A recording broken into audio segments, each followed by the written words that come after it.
So, ito na yung poaching liquid natin. So if we are going to start with poaching, so kailangan, meron tayo about 1 teaspoon or 1/2 teaspoon ng vinegar. So, anong ginagawa ng vinegar? Vinegar. Acid. Para yung whites niya, mag-harden niya na. Ayan.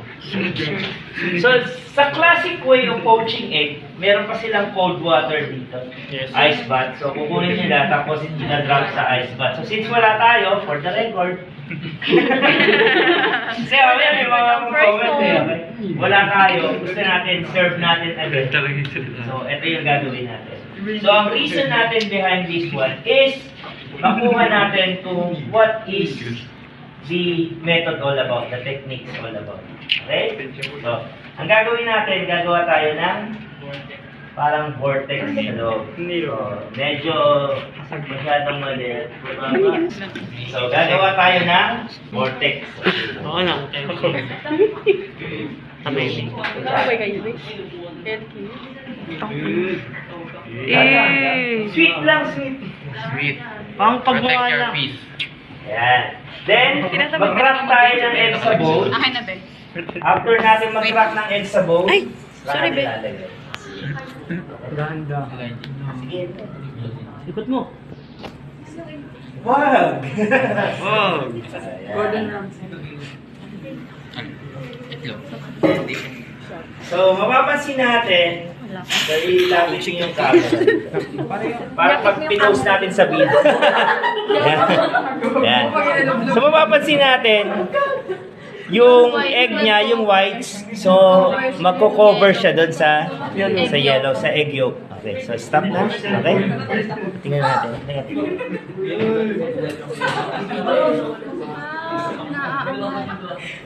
Tinatamaan siya.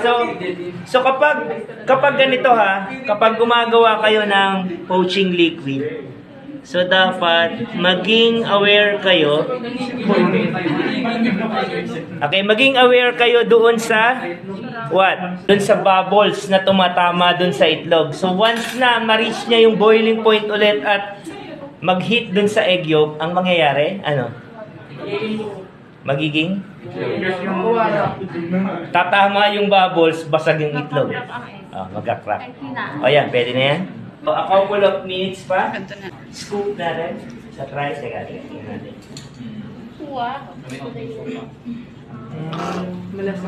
Nilagay na ba yung itlog?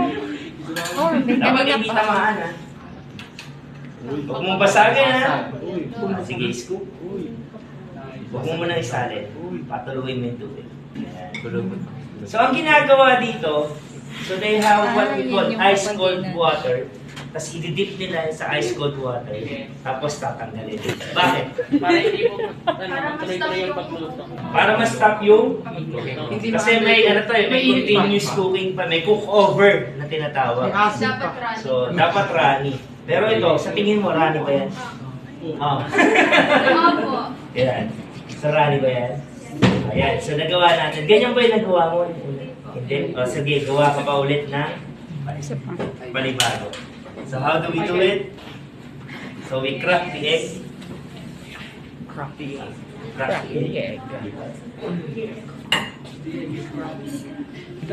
Cracking is there. Ang burger. Crack the egg. Tapos, again, tatanggalin natin to. Kasi sasama pa yan. Vortex. So, ngayon, ikaw na ang gagawa, ha? So, tingnan natin. Hello, kinabahan. Hello. So, dapat gano'n, ha? Pwedeng na, hihinaan. O, sige, hinaan natin. Delikado ka. Sige, videohan mo siya, ha? Para... Video. ko. Jonin. Bigol mo. Okay, so pag kumukulo na ng ganyan, so let it cool down. Tapos, make a vortex. Dahan.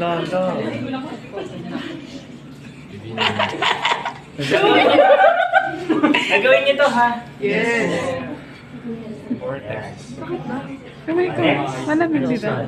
So, habang may vortex, ilalagay. Isang tayo ng itlog niya. Ay, suka! Okay na. Okay na. Ginugulat mo yung itlog eh. Pag nalagay kayo ng itlog, isasama niyo lahat ha. Isasama niyo lahat. Ginugulat mo yung itlog. Pag yung itlog, ganito ha. Kaya minsan nagkakamali yung estudyante, gumawa sila ng vortex. Ang ginagawa nila, dinadrop nila biglaan yung itlog. Pag naging gentle tayo, i-drop mo na. Siguro. Be gentle and smooth. Be gentle. Ano yung sura? O ikaw mag-decide ha. Hindi kita pakikilaman niya, bahala ka. O nagluluto yan eh. Bola ko. Ay, bola ka. Ha? 5, 4, 3. Walang problema, basta ako pasikat eh. Ganunin mo ba yun? Tikat ka, boy.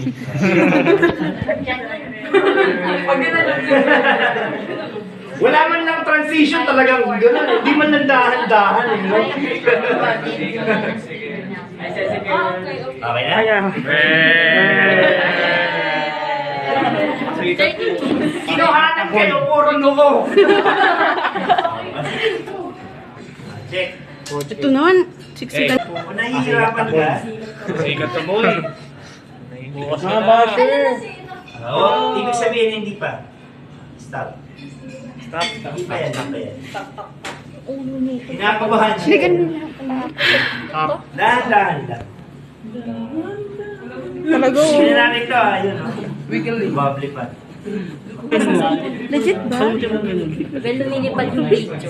Wala naman eh. Ako, may mga ano. Wala din ako eh. Ayoko. Nanginig yung kamay niya eh. Yay! Poachers.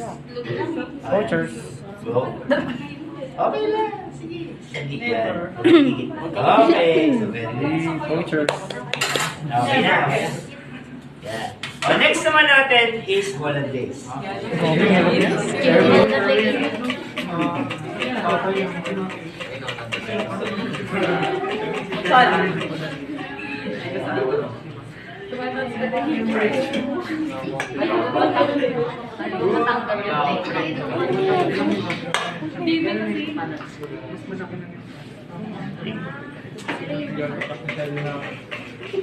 Tanda ko ng pagkagalan. Ano daw?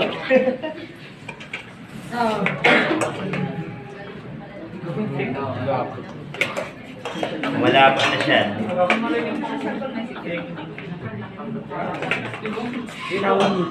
Poco.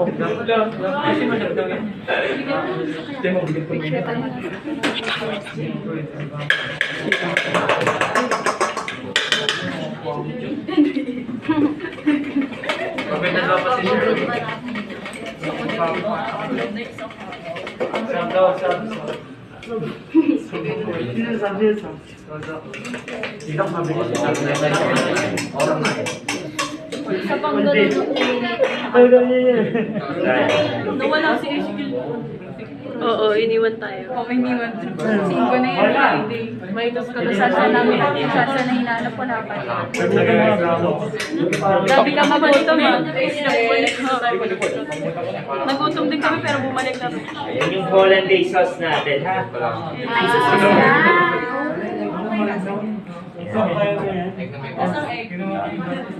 Ah, tikman mo. Serving na sana natin. Uy, pwede ni Maalat yung butter. Ha? Wala lasa. Uy, pero yan. Oh, ito ha. COVID yun. Oh, walang lasa, may COVID. This is an example of the hollandaise sauce natin. Yan yung example ng hollandaise sauce natin. Pero yung lasa adjustment, of course, it varies on you.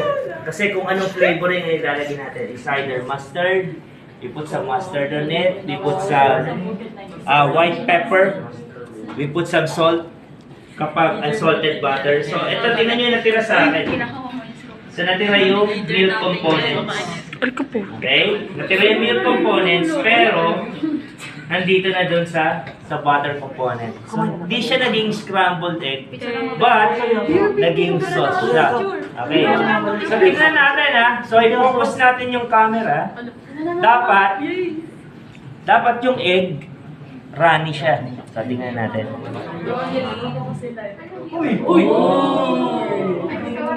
Oh, ha? So, that's our hollandaise sauce. Hollandaise sauce plus the poached egg. So, dapat na ganun. So, ngayon, kayo, iisip kayo, kapag nag-love tayo sa susunod, anong pwede kong gawin sa hollandaise sauce? Mag-research na kayo sa recipe. Pero alam mo na kung paano gawin yung technique. Kasi ang tinuturo natin is the technique itself. Okay? Nakuha po ba? Yes! Any question? None. Sure? Hindi ka. Tingnan natin ha.